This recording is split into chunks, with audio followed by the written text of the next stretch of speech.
For me, and I'm hoping for you, it's about how we think about food, how we build the plate, right? That mental shift, focusing on nourishment and nutrition rather than, oh, I can't have that. Yeah. And I know you've said this before too, Jen, is think about it as fuel for your body, just like you would put good gas in your car because you want your car to run well. Good food for your body is fuel. You're not going to just pick up a handful of dirt and throw it in your gas tank and hope that it works, because it's not gonna. Right.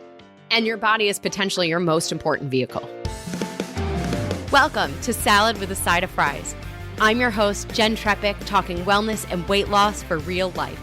We're here to clear up the myths, misinformation, bad science, and marketing to teach you how to eat and how to cheat. Are you ready?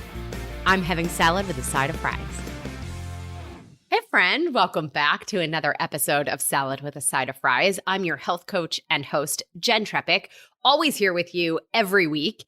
And joining me today is one of you, our listener, podcast member, and now also health coach. Deanna is here. Hey, Dee. Well, hello, Jen. How are you? I'm good. Welcome back to this side of the mic. Well, thank you for having me. This is awesome. Yeah, and this week, our whole conversation is inspired by one that you and I had. So, yeah, right? It was after last month's episode where we went to the grocery store together, and I not so much, but kind of got kicked out of Whole Foods. You're welcome. I tried. Yeah. So essentially, if you haven't listened to that one yet, you might want to go back to it. I wouldn't say it's a prerequisite for today's conversation, but in going through the grocery store, I described it as like a masterclass in reading labels. And It begged a follow-up question. So Dee, do you remember, you and I were on the phone, we were talking about health coaching, like business things, and you said something. Do you remember what your question was?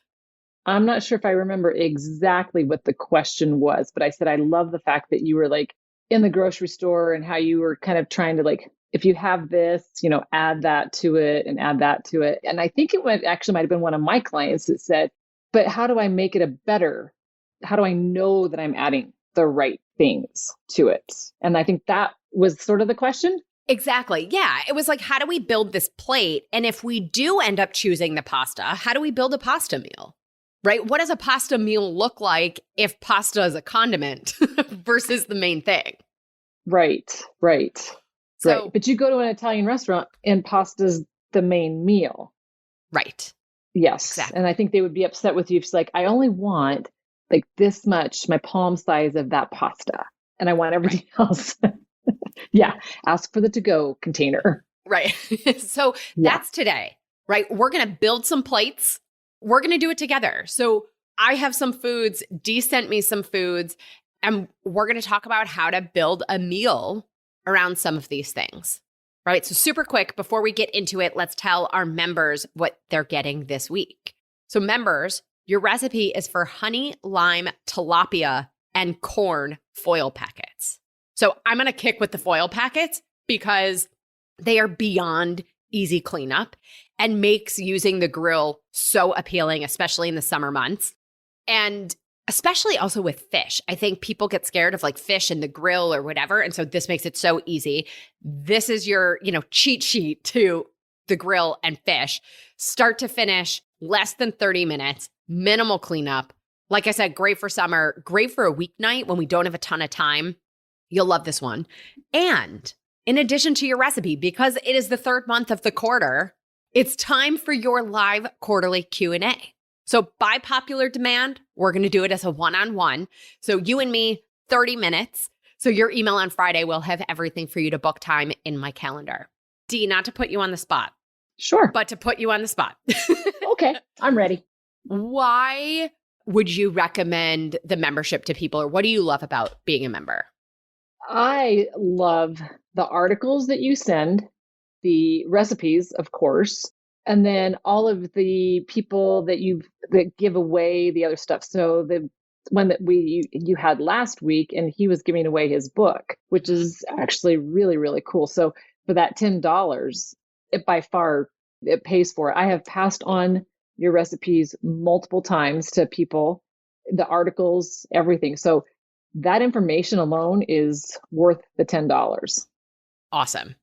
So, friends, if you want this recipe, the one-on-one time with me, your health coach, the articles that other times, right, all the discounts from our partners, be sure you're a member. You're going to glow.fm/salad with a side of fries. It's $10 a month. As Dee said, you get weekly recipes.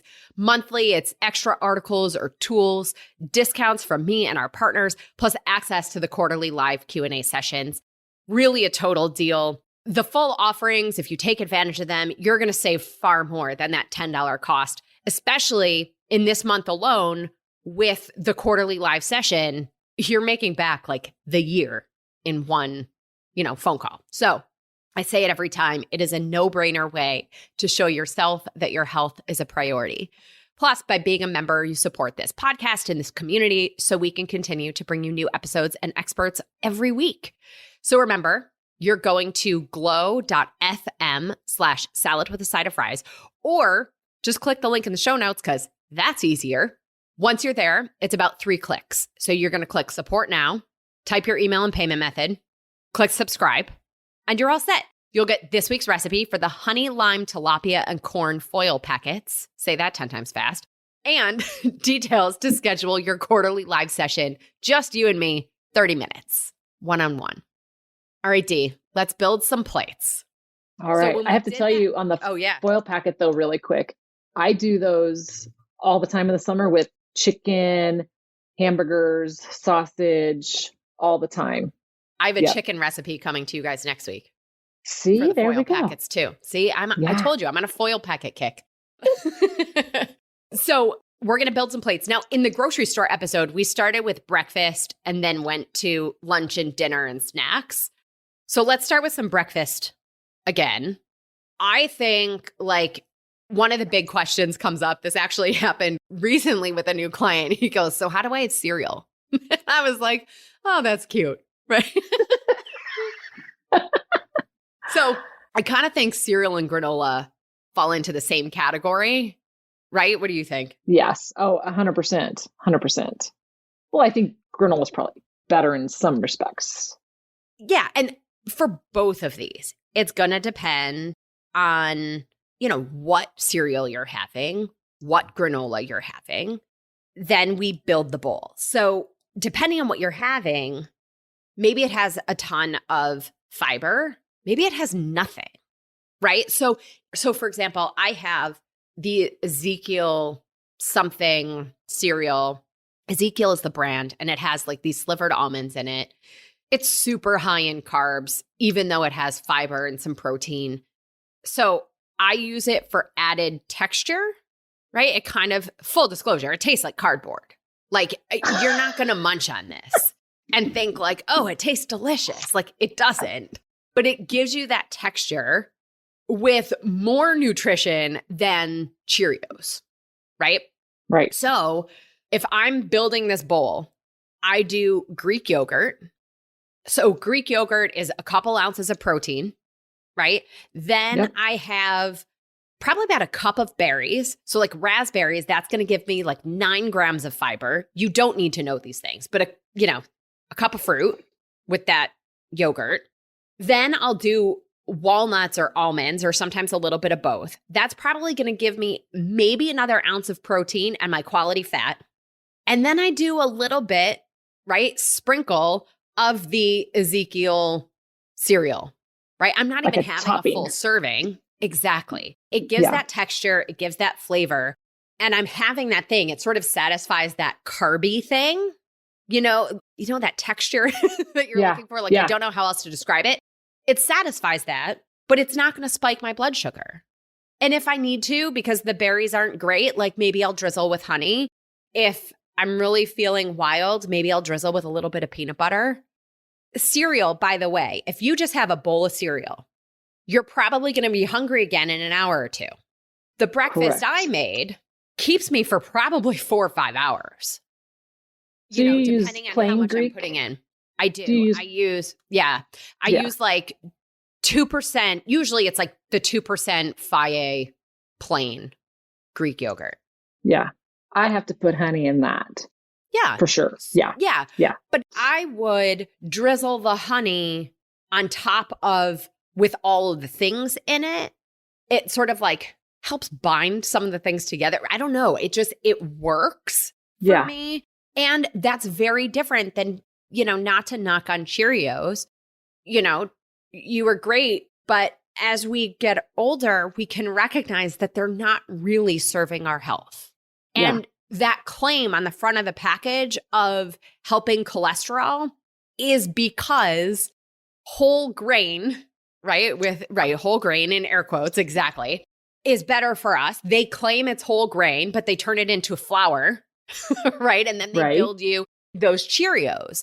If you look at that label, we should do a nutrition nugget just on Cheerios. But if you look at that label, it's not giving you the fiber you think it is. It doesn't really have any protein to speak of or much fat, which means all we're getting are carbohydrates that are going to spike our blood sugar, creating the spike and the crash in our blood sugar and in our energy, right? And setting ourselves up for a roller coaster of blood sugar throughout the day, craving certainly to follow, and, metabolic havoc, essentially, which is the opposite of supporting cardiovascular health. Right. On the nice part about this, the yogurt bowl that you're building, Jen, is you can actually get it built the night before. Yeah. Your honey's a little bit hard, but it works. It's going to make your cereal, or sometimes, by the way, instead of the cereal, I'll use whole oats, like the old-fashioned oats, rather than making oatmeal. I just sprinkle some of the oats on there. It gives the same texture kind of thing without making oatmeal or without making some of these things. And if you leave it overnight, the grain component is going to get softer. So if you're a texture person, that might feel mushy. Yeah. I put them in little baggies. Oh, that's smart. Because I go super early in the morning. So sometimes I don't have time I do this at night. I get it ready, except for all the crunchy stuff. And I put those in a baggie and then put this in like a little jar or whatever, because then I can just throw it in, mix it all up in between clients.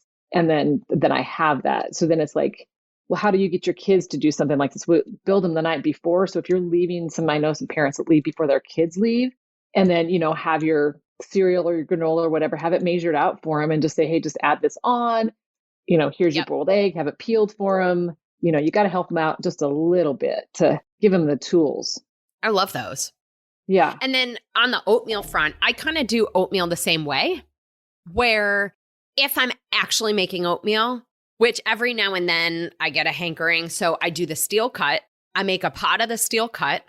I cook it most of the way, divide it up into individual containers, and then heat it up in the morning, which sort of finishes the cooking piece. And then I'm doing the same thing with the berries, the nuts, maybe the nut butter, maybe some honey, Greek yogurt, and bulking it up so that we're getting the protein, quality fat, and fiber that's going to keep our blood sugar balanced and start our day really well. Perfect. So to all my friends who love toast for breakfast. Oh, yes. Full disclosure, there are few things more satisfying than buttered toast. Oh, yes. It's delicious. Now, we can still have toast, but we got to build the plate. I love you, and toast is not breakfast. If your kids are eating a slice of toast before heading out the door, their concentration might last an hour, if that, right?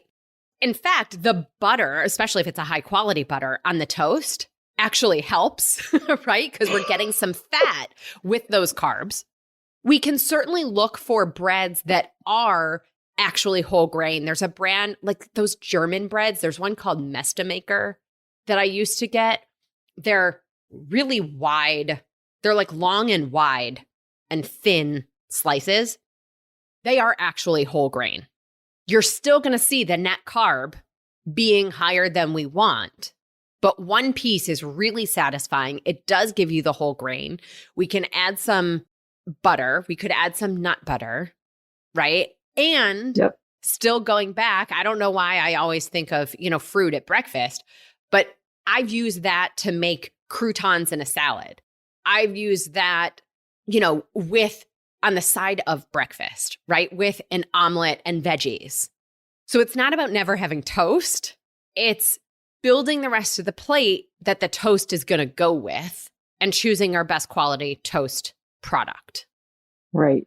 What about you were talking about your Ezekiel cereal. What about Ezekiel bread? Yeah, Ezekiel Since bread it's can the be a sprouted great grain. option too. Yeah, can be a great option too. Sometimes, I only ever have this at my sister's, but the Ezekiel cinnamon raisin bread, That's good. yeah, like that with a little bit of butter after my dinner is dessert.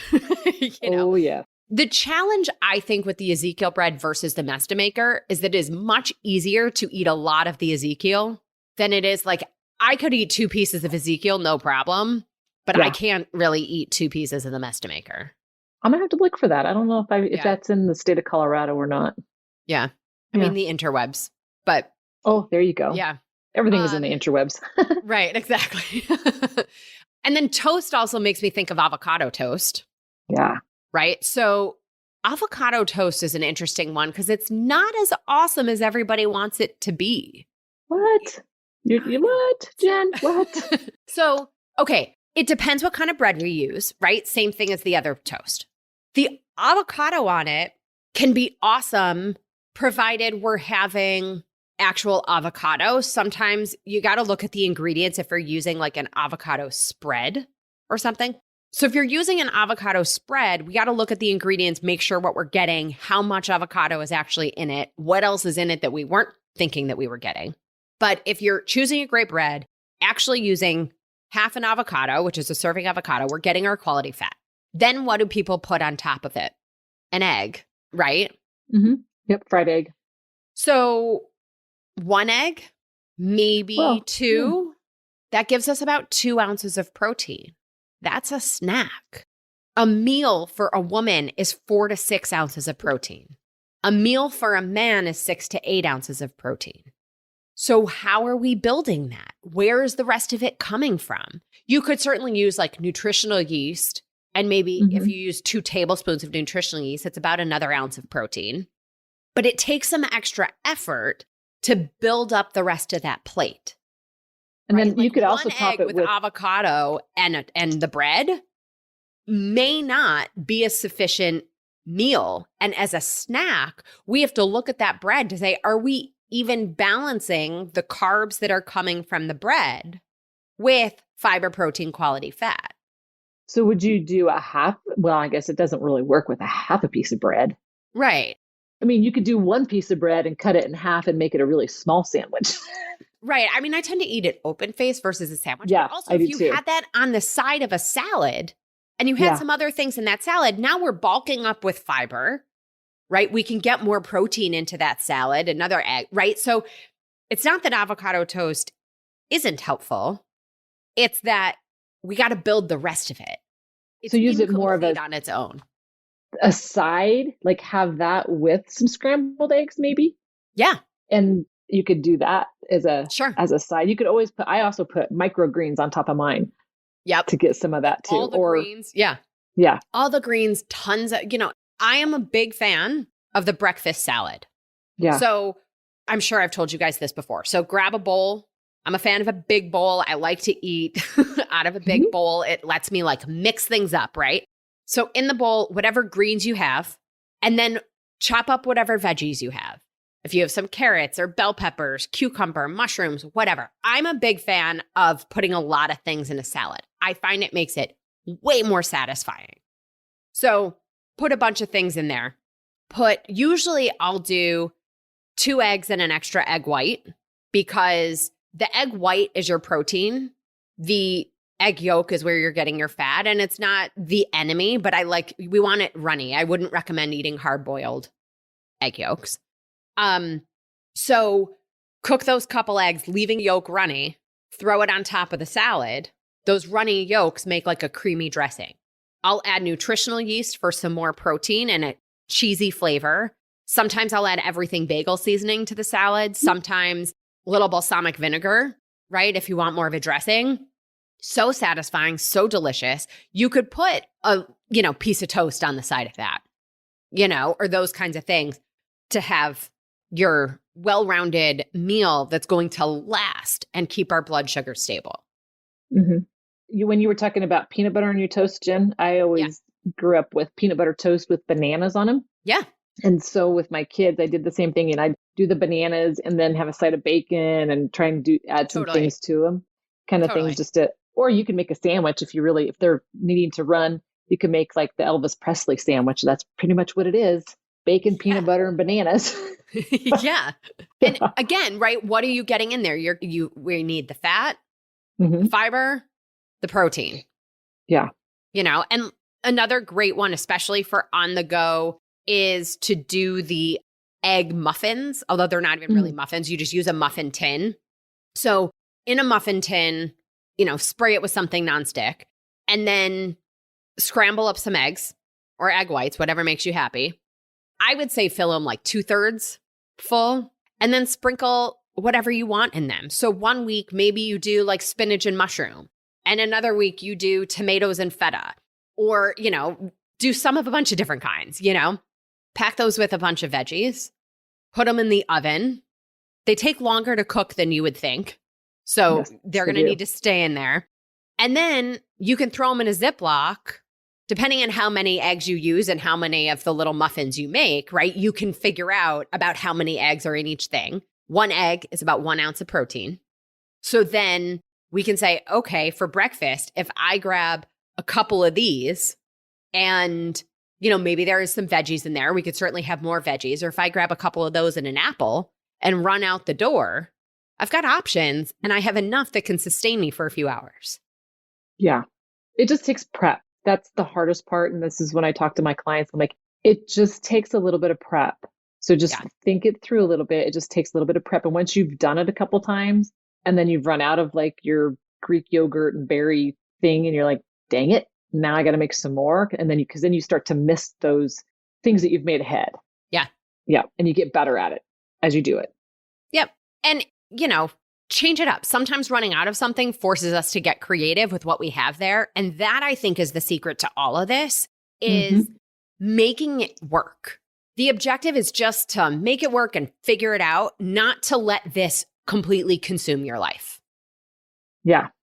Slice your sweet potatoes, like not super thin, but, a 1/2 inch, and stick them in your toaster. Oh. And then they use that as their bread. And I'm like, great. Never done that. I'm like, my luck would be stuck in the toaster. Right. For sure. You might need to cook them a little bit before you do that. That's what I was thinking. I'm like, that's not going to cook that all the way through yet. Right. But love that idea. Yeah, I might try it. Pancakes and French toast, those kinds of things. Again, it comes down to what you use. You can use protein powder in those things. There's even a pancake recipe where it's whole oats, protein powder, an egg, and maybe some vanilla and cinnamon, and you can make a pancake. Yeah. So thinking about, right, what are we building on this plate? Protein, quality fat, fiber. How are we fitting those things together? And so where would your quality fat on that pancake one, would that come from if you topped it with peanut butter on the protein pancake? Or just, even better. So peanuts aren't our best source of fat. You could do actual nuts. You know what I mean? Like an actual almond or walnut would probably be better than and put fruit with it. Okay. Yep. Just skip the whipped cream. Right. Right. And then with all of these, right, how much we're having is a function of how long it's going to last us. So if we're having 1 to 3 ounces of protein, it's going to last us an hour or two. If we're having 4 to 6 ounces as a female body, or 6 to 8 as a male body for a meal, it's going to last us probably 4 hours. So regardless of what you choose, think about what time you're having it and how long till you're likely to need to eat something again. So is it going to hold you till 10 a.m. or is it going to hold you till 1 o'clock? And then you could think about it the other direction and say, hey, my schedule is such that I need to eat something to hold me till 1 o'clock. So now we're going to build that plate a little differently, so that it can last us that long. Or maybe we need to plan for a snack in there that it's not going to hold us. We need that apple or something with us to be able to, make it through to the next time that we're able to eat. So maybe we should talk about snacks, because snacks are ultimately the same thing. Our nutrition, we're looking for protein, fiber, quality fat. If we have only one of those, still fine. It's just not going to last us as long. Putting two of those together, it's going to last us longer, right? So for Instagram, recently made a healthier homemade frozen yogurt, literally using Greek yogurt, fruit, a little liquid. I used aloe juice, but you could use, a splash of any kind of juice or something. That worked really well, right? You could do veggies and hummus. I love the Think bars, so I can do I only eat the creamy peanut butter ones. By the way, if anybody out there has a connection to Think, let's talk partnership. But I'm lobbying.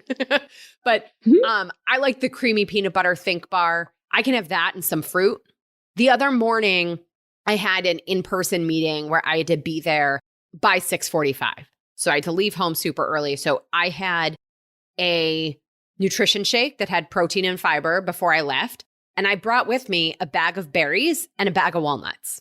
And I could pick at the berries and walnuts, because that shake I knew would only last me a couple hours. And then I have the berries and walnuts that would last me like an hour or so, or at least depending on when I ate them, kind of add to that meal to last me a little longer.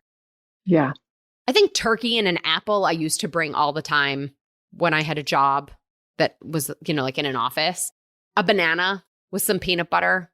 Delicious. When you said apple, how about an apple and a string cheese? Is that, I guess an apple and almond butter, or apple and almonds. Yep. All of those. Yeah. Yeah. I also think leftovers are a great snack. I think sometimes we think that leftovers of a meal have to be a meal. The only difference between a meal and a snack is how much we're having at a time. So have some of the leftovers as a snack. True. Sometimes when I'm craving, the bready thing, there's if you guys saw, I put it on Instagram that I set my toaster on fire with one of these tortillas, but it's a mission carb. I know. Fair warning. But I think the brand is Mission Tortillas or something. They have these carb counter wraps. They taste gross if they're not toasted or cooked a little bit. But I can toast that, put a little butter on it, and sprinkle it with nutritional yeast as a snack. They have tons of fiber. I generally recommend fiber from vegetables before we go to the cereal things or these bread things for our fiber. But sometimes it hits the spot, so I can do this Mission Tortilla, melted butter so that the nutritional yeast sticks to it. It's an awesome snack for me. Or even, dip it in some salsa, that kind of stuff. Yeah. What else on snacks? I was just trying to think what I used to send my kids to. I mean, the go-to at the time. I mean, my one was totally okay with veggies and hummus. And he loved that kind of thing, And then I don't know if it's good or bad, but the Sabra does come with, you can get the little snack size of the hummus. Exactly. And then on the bottom side is pretzels or that. Yeah. And send your kid with that, right? With the pretzels and some carrots and celery sticks and some other things so that we're getting some nutrition in there too. Yeah. And that satisfies your need to crunch too. I think sometimes we're hungry, but we want to crunch something too. Roasted chickpeas, when you said crunch, made me think of roasted chickpeas. I'm sure I've sent you guys a recipe for roasted chickpeas before, but they're so good. It's especially if you have a nighttime eating thing or you want that hand to mouth popcorny thing. Roasted chickpeas are amazing for that. You can put whatever kind of seasoning you want on them. And it's a lot harder to eat a ton of them than it is popcorn. Yeah. They fill you up. Popcorn is so terrible either, but Yeah. I'm not sure this is a snack, Jen. It might actually be a dessert, but I love the Modelo dates. Yeah. And I split them in half and I put just a little bit of cream cheese in it and a couple of almonds on top. Oh my gosh. A friend of mine does it, but she puts peanut butter in it. Right. I do dates with peanut butter. Yeah. Oh, the cream cheese. It just gives you that salty sweet with the almonds. Oh, yeah. Yeah. I have to limit myself. Okay. And so I'm I'm going to try cutting them in half and enforce. Yeah. Cause I'm savor it a little longer. I also be careful with dates. They're easy to have, quite a few. Yes. And quite a few will, has the potential to spike your blood sugar. But interesting on the cream cheese thing, I'm also a fan of the Kite Hill brand products where they're made with almond. They're like almond based versus dairy based. Milk based. But recognize too, read those labels because it's going to give you different nutrition. Like the Kite Hill is going to be more fat than it is protein. Yeah. Compared to maybe a typical cream cheese that's dairy based. Yeah. And I'm not even sure cream cheese is cheese, to be honest. I think I looked at the label one time and I'm like, I'm not even sure it's cheese, but I'm not going to milk and burst cream that bubble. Yeah, right. Not bursting that bubble yet. That reminds me of the nutrition nugget that went with the episode where we went to Whole Foods, because that nutrition nugget, it was ultra processed foods. Oh, yeah. And so cream cheese is like processed versus ultra processed, but milk would be your, unprocessed. Yeah. Yeah. All right. I think we do lunch and dinner. We can go through a typical week of dinners and like health them up a little. And I also want to touch on, when we get to that, I want to touch on like food stacking, right? So let's do that after a quick break to highlight our partner for this episode. Good? Yep. Excellent. Big thanks to Lumiere de Vie for supporting Salad with a Side of Fries. Lumiere de Vie Skincare was founded by Amber Ridinger McLaughlin in response to her own experience of mere marginal results from countless costly creams. She realized the revitalization of her youthful skin could only occur if she developed products herself. Working closely with beauty scientists and exploring the most advanced ingredients derived from the earth and sea, Amber created Lumiere de Vie, the next generation of skincare. The extensive line of luxury skincare products is designed to address all skin types and concerns, with the highest quality natural ingredients and powerful formulas that helps heal, soothe, moisturize, and protect. Lumiere de Vie acts as first aid for your skin. The result? Rejuvenated, luminous, beautiful-looking skin. So this time of year, we're probably spending more time outside in the sun, right? We want to be smart about the sun and take care of our largest organ, our skin.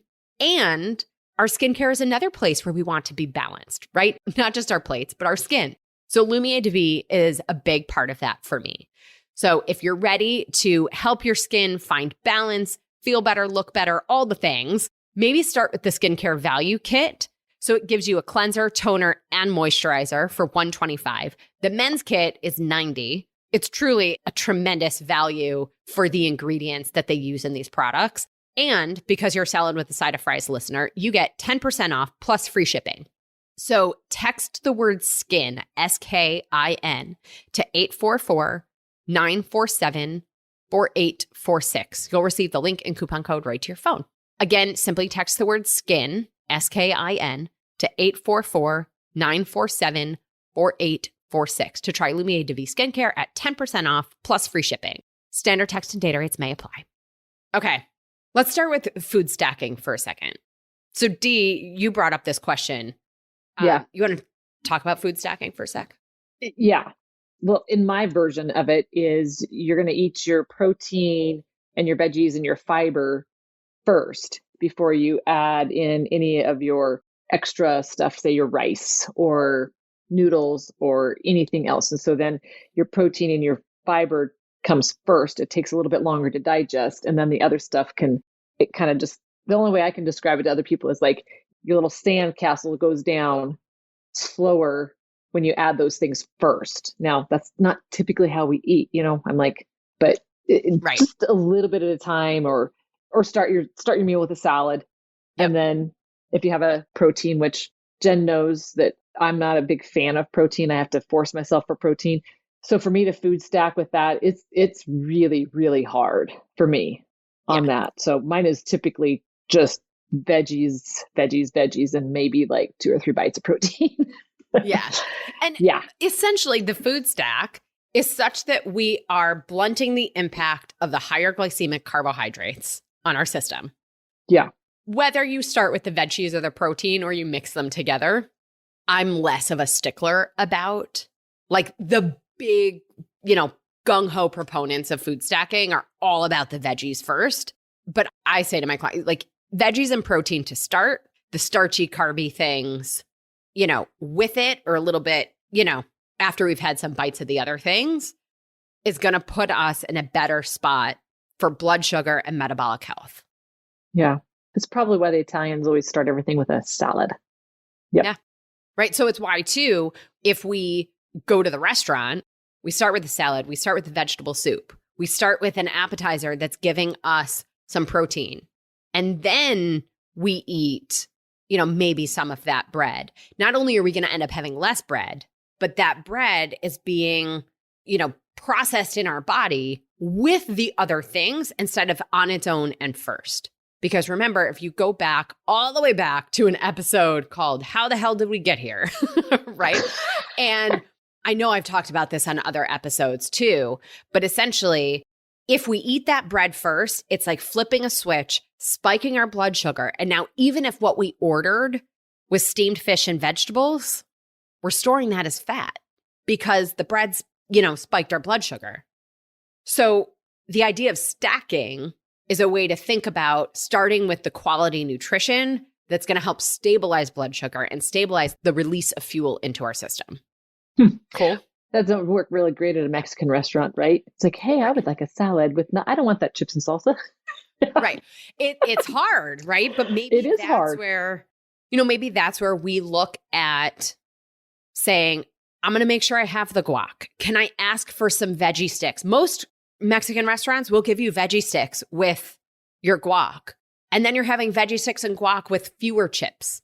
Yeah. Right? We're shifting that balance of the fiber, quality fat, and the high glycemic carbs of the chips. Yeah. The hardest part of this is thinking that through instead of just letting them sit it on the top of your table and you being the one to speak up and go, hey, can I have a side of, raw veggies too? Yep. And a side of guac. I think sometimes it's nice to just not think about it. So, don't beat yourself up if you're like, oh, shoot, I should have had veggies. It's like, it's okay. Yeah, but now you thought of it. And so next time we can be like, oh yeah, I remember last time I was here. For me personally, if we sit down and they bring something that's so tempting, if I order a club soda, sometimes the bubbles can fill me up. It doesn't really fill me up, but it satisfies a little bit to wait the 5 minutes or 10 minutes for them to bring me some veggie sticks to eat with whatever. Yeah, true. Or it makes the argument for not showing up to the restaurant, absolutely starving. Starving. Yeah. So I was trying to think about what I've had for lunch and dinner over the last couple weeks. So today I had one of those like kale mix. It has like kale and Brussels sprouts and cabbage and some carrots, like already mixed in a salad bag. Mm-hmm. I like to use those for lunch rather than maybe at dinner where I'm going to slice up lettuce and, like romaine and spinach and like build my own salad. I tend to like those at lunch because it's just faster. I can like dump it in a bowl, So I did that with some turkey. And that was my lunch before we started talking. Turkey on top or like turkey on the side? I put it on top and kind of mix it in, but you could have put it on the side too. Mm-hmm. Sometimes I'll do the salad. Like another night this week, I had salad. And then I like to get like a rotisserie chicken and break it up. So I get the rotisserie chicken and I'm not big on skin or bones. This is a me thing. This is not a thing about skin. This is me. So I get the rotisserie chicken because frankly, I don't want to cook it myself. And then as soon as it comes, it gets delivered or I get home and it's still a little warm. It's usually the easiest time. I can peel the skin off very easily. I can get all the bones out and I can break it up into the pieces. So I have 2 chicken breasts and then, some of the meat that I'll actually eat from the rest of the chicken. And then I put that into the fridge. So now I have a chicken breast ready to go. I can warm that up and sometimes I put marinara sauce on it. And all of a sudden it's my own like chicken parm, or I'll do some barbecue sauce with it sometimes or whatever, or I can shred that up and throw it into the salad mix that I'm having, with it. Yeah. I do a lot of like one piece of fish. Salmon is easy. There's also like tilapia is easy or cod, right? Stick it in the middle of roasting pan or cookie sheet or whatever. I put parchment on the bottom, put the piece of fish in the middle. Sometimes I cover the fish with liquid aminos. Sometimes I slice up a lemon and cover it with a bunch of lemon slices. Sometimes I cover it with marinara sauce. Sometimes I cover it with Dijon mustard. Chop up veggies, throw them all the way, same pan, right? Going in the same oven, whatever I have. I've had, in the last couple of weeks, I've had broccoli, cauliflower, eggplant, Brussels sprouts, whatever. Cut them up small enough that 10 minutes is going to be enough to cook it to your desired doneness on those veggies. Sprinkle them around the rest of the pan. A little avocado oil, because I'm putting it into a hot oven. So I want the avocado oil that has a higher smoke point than olive oil. Pepper, maybe some salt. I'm not a big salt person, just my own flavors. Throw it in the oven, 400 or 425 for 10 minutes. Whole thing is ready. Maybe 12 minutes, depending on the thickness of your piece of fish. Put it all on a plate and I'm done, right? Throw the parchment away. My dishes are clean, right? Super simple, food for one, veggies, protein. Yep. It's almost like the foil packet without the foil. Correct. Yeah. Oh, so this week I roasted broccoli and then I have this truffle salt. So I sprinkled that on after. It was amazing. And it turned this plain broccoli into something so delicious. And I ended up I had enough broccoli where I was able to have it as part of a snack the next day, Yum. So you can piece it together. For the pasta lovers out there, because we talked about how do you build a pasta meal? So it could be choosing a different pasta. So I am a big fan. I'm sorry, I can't remember the name of the brand, but it is a pasta that is made out of edamame and mung bean. And I finally figured out how to cook it so that it's delicious. Bottom line with these mung bean and edamame pastas, follow the instructions on the package. They are super easy to overcook and then they turn gross. So if you just follow the instructions, which is what I did when I figured out how to cook it properly, amazing. The last time I made it, I was like, I don't know how to cook pasta. I'll just cook it. It was gross. Sometimes I'll do it with marinara sauce. Sometimes I'll just do extra virgin olive oil and a lot of cracked pepper. Delicious. So that edamame and mung bean pasta, 3 ounces of the pasta is 42 grams of protein. Wow. Right? So then I'm on the phone with my mom. I'm putting this meal together and I was like, well, I guess I don't need more protein. It also has a lot of fiber. But I was like, you know what? Let me do the broccoli with it, right? So that was when I roasted the broccoli and it was delicious. Super satisfying. You could almost do it like a carbonara too, because isn't the carbonara when you make that with peas and black pepper and a runny egg? Yep. Or the egg yolks, I think, not necessarily the whole egg part of it. I've never made it. Yeah, me either. Somebody look on the interwebs and figure out how to make carbonara and then just do it with this pasta. Yeah. Or just have Bobby Flay come do it for you. Just have him come do it. Right. I do know Danny Meyer. Maybe he'll come over and do it for me. Oh, there you go. Right. Have him do that. Yeah. So could be super simple. If you want tacos, use the low carb tortillas or use butter lettuce or use romaine lettuce as your wrap. You can also, if you're so inclined, big cabbage leaves make an amazing wrap. Do you blanch them or do you do them raw? I mean, it's easier to bend them if you cook them a little bit, right? Yeah. Throw them in that boiling water for a second. But you can think of ways to have the thing you're craving and still keep it nutritious, right? If you want the pizza, maybe you do the cauliflower crust. There's also, I did a pizza recently. I had that eggplant. I cut the eggplant into rounds, roasted that, then put tomato paste and some cheese on it. And it was like having pizza. Yeah. Absolutely. I think the key to thinking about these things that we're craving or that we want is to think about the flavors that we're looking for in that. Mm-hmm. Right? It's flavor and texture rather than saying, oh, it has to be this crust or it has to be this thing. Yeah. Those pizzas with those tortillas, those mission tortillas, if you pre-bake those and then they become a tostada. Yeah. And then you get your crunch and they're a decent way to do it. You can do that. And you can make those you can make them a pizza too and use it and do all your sauce and everything else that you want to do on top of that too. 100%. Yeah. And burgers are kind of I don't know why burgers get such a bad reputation. If you use a quality protein, you can do whatever. I find a burger to be so satisfying. I don't need even lettuce or a wrap or anything with it to be able to pick it up. I'm fine eating that with a fork and having the burger and maybe, doing something I feel like if I I never have blue cheese at home, but sometimes at a restaurant, like if I have a burger with a little bit of blue cheese, it hits the spot and it's super satisfying and I don't need all the other stuff, Yeah. you know? But you need a side of fries with that.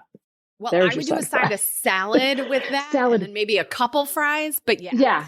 A little bit of that too. You need Right. just a few fries. Just Right. a few fries. Or with even that. throwing a turkey burger on top of a salad with like grilled onions. Now it feels like, you know, you're getting all Yeah. those burgery things.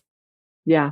I think people just think they're like, but I missed the bun. And I think after a while you get over missing the bun because then you realize after you've eaten that, then you don't feel so heavy, everything Yeah. else. And you're like, I feel great, right? I feel great. So and you wake 9 up in the morning times out going, of I feel 10, great. My clients don't miss the bun. Yeah. It's people, and I say this with love, I think people use it as an excuse. I'm going to miss the bun. Yeah, but what if you don't? Yeah. What if you don't? Just give it a shot. Yeah. And my thing is like, I don't want to order it without the bun. Well, you don't have to order it without the bun. Order it and then just put the bun aside or eat half of the bun, leave the Right. bottom on until you kind of get used to doing that. And then it's much easier. Yeah. And like if I am at a restaurant and the bun or it's like if it's a pretzel bun, like I get it that it's hard to say no sometimes, right? Yeah. So I order it. I take the top off. I eat the burger with a fork. And sometimes I'll eat the top, but usually by then the bottom of the bun is soggy and I have zero interest in soggy bread. Yeah. So then I can have part of the bun. Now going back to our stacking, right? I've had protein, I've had veggies. Now I'm going to have a little bit of that bun. Your body's not going to have the same response as if you had it a different way. Yeah. Well, since you're talking about burgers, Jen, what about black bean burgers? And the only reason I ask that is they are somewhat hard to make to get them to stick together as a bun or as a hamburger. And there are some restaurants that do a fantastic job of doing that. Yeah. And I've ordered them there. And then, but I don't eat the bun with it because I don't need the bun with it because it's almost too much with the bun. It can, especially if the veggie burger is mostly black beans. I feel like that's going to feel real starchy, you know, like in my mouth. But black beans can be great. Fiber, protein. For some people, like for me, they'll cause a blood sugar spike. So I have to personally be careful with the beans. But if that suits you, go for it. And then think about how am I building the rest of my plate? I probably don't need other starches. I probably do need some quality fat. I probably do need some veggies and different kinds of fiber than the black beans. Yeah.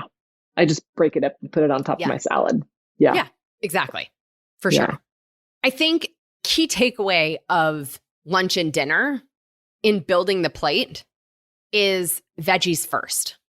Yeah. So whether it's breakfast, lunch, or dinner, if we focus on the fiber first, where's our fiber coming from? Fruits or vegetables. And then look at our protein, right? And add some quality fat. We're going to build that plate.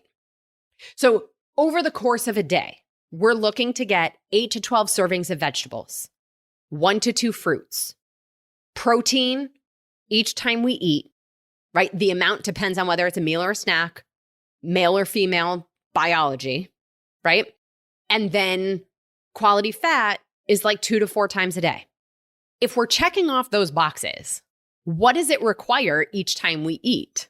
Mostly it's the veggies, right? Yeah. So tips for getting more veggies. First, focus on what's seasonal, right? And same thing with fruit too. Focus on what's seasonal. I had apples in my fridge the other week. It was weird, right? It's weird. Apples are not in season right now, but I had them. So if we focus on what's seasonal, so this time of year, we're getting to like a lot of stone fruits and stuff, right? It helps them taste better. It helps us feel more satisfied with them. We're not eating the same thing all the time. Stone fruits are also another one that's easy to carry with you. Okay, so focus on what's seasonal. When building your plate, start with your veggies, then add your protein. Most of the time, people go, okay, I'm going to have chicken. What goes with chicken? Nothing in here goes with chicken. What if you said, I have broccoli and eggplant? What could I put with the broccoli and the eggplant? It's a mindset shift that has huge impact.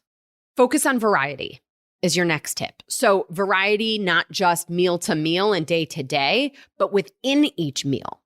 broccoli and eggplant. How many veggies can I put in this salad? Can I get every color of the rainbow on there? Right?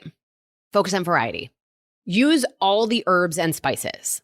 Most of the time, think about like you're having a barbecue. You marinate the meat and then you go, oh, wait, we need some vegetables. And we like throw something together as a vegetable. And then we're like, the vegetables are gross. It's because we didn't treat the vegetables like we did our meat, right? What if you marinated the cauliflower? Oh, yeah. What if you started to put some herbs and spices on the vegetables before you cook them and treat them like you treat the meat? Right? Now we're talking night and day on how enjoyable some of these foods are. Yeah. Right? And then I'm going to challenge you, pick a new vegetable. Next time you go to the grocery store, pick a vegetable that you've never had before. Google how to make it. Follow those instructions, right? So that you don't overcook it or undercook it. And add flavors that you like, right? If you like Italian, add oregano and basil and marinara sauce, right? If you like barbecue, add some barbecue sauce. See how it tastes. Go with flavors you like and a new food so that we can like increase our repertoire. And then for snacks, fridge first, right? Food is found in the fridge. If we start with the fridge, we are more likely to get our fiber, protein, quality fat from quality sources. All right, adding more protein. I've mentioned it a couple times. Nutritional yeast. 2 tablespoons usually is about 1 ounce of protein. Gives like a cheesy, nutty flavor. Add it to salads, add it to eggs, add it to, snacks. You could mix the nutritional yeast with a little bit of yogurt to make a dip. Hummus is another one. Tofu can be a great way to add a little bit of protein, extra protein. Cottage cheese seems to be having a moment. We're doing a nutrition nugget on cottage cheese. So like maybe cottage cheese is your thing. I don't know. I feel like it's all over the internet with recipes using cottage cheese. And it's because of its protein content. Egg whites versus a whole egg, right? If it feels like having, not all of your protein has to come from one source, but if you're feeling like it's a lot of food, maybe do more egg whites and fewer whole eggs. I find it easier to get all the protein in that way without feeling overfull, but getting my body what I need. Quality fat, avocado, nuts and seeds. Think about flavor and add it after versus cooking with it. And I think stop being scared of fat. That's sort of another conversation. But yep. All right, Dee, let's wrap this up. Final thoughts, takeaway? No, I think this is really, really good. I think it's just it's trial and error and thinking instead of just doing. But that's in any kind of nutrition. If you're going to try and change your nutrition, you have to think about it a little bit, and then it will become second nature. Yeah. And if you think about it, when you go to the grocery store, it requires less thinking in the moment. Right. Really, truly. I mean, make a list, because I'm just as guilty. I'm like, I thought I had it in my head. And then you walk through the grocery store and everything looks really, really good. And then you leave the grocery store and you forget half the stuff that you were there for to begin with. So, and don't go hungry when you go to the grocery store. Oh, never. Nope. Because the temptations are smacking you in the face. Yeah. And I hope your takeaway, everybody, is that I think, for me, and I'm hoping for you, it's about how we think about food, how we build the plate, right? That mental shift, focusing on nourishment and nutrition rather than, oh, I can't have that. Yeah. And I know you've said this before too, Jen, is think about it as fuel for your body, just like you would put good gas in your car because you want your car to run well. Good food for your body is fuel. It's not, you're not going to just, pick up a handful of dirt and throw it in your gas tank and hope that it works, because it's not gonna. Right. And your body is potentially your most important vehicle. Correct. All right. That brings us to our nutrition nugget. What do you think? Let me think if I can think what it is. I don't know. So, on Friday, we're going to talk about orange juice.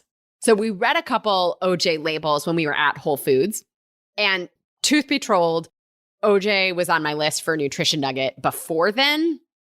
So I figured now, as we're talking about building a balanced meal, and we were all told, I don't know about like growing up, right? Those commercials, orange juice was part of a balanced breakfast, right? So I figured now is the time for us to talk about orange juice. Is it really? part of a balanced breakfast? And if we do want it, how do we have it in a way that's health supporting? So join us Friday for that one. Be sure, wherever you're listening now, hit the plus sign or subscribe button or follow, whatever the option is on your listening platform. And then the app will remind you when the Nutrition Nugget goes live on Friday at 3 a.m. Eastern Time.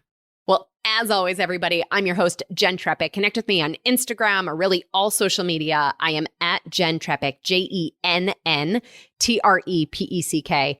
Website, asaladwithasideofries.com. Pick your platform. Whatever is easy for you, send a message. I want to hear your takeaways, your ideas. What questions do you have? This is also the easiest way to learn more about working with me as your health coach. Dee, thank you again for being here. Oh, Jen, thanks for having me. It's always so much fun. It is. I love chatting with you. So, of course, everybody, if you are not already, join our membership program by going to glow.fm/salad with a side of fries. This shows your support for this podcast, this community, and your health, most importantly. You'll get this week's recipe for the honey, lime, tilapia, and corn foil packets and the details to schedule your quarterly live session with me, just you and me, 30 minutes one-on-one. I can't wait to chat with you. So until next week, remember, you can eat anything and everything. It just comes down to how you build the plate. Well, friends, that's it for today's episode of Salad with a Side of Fries.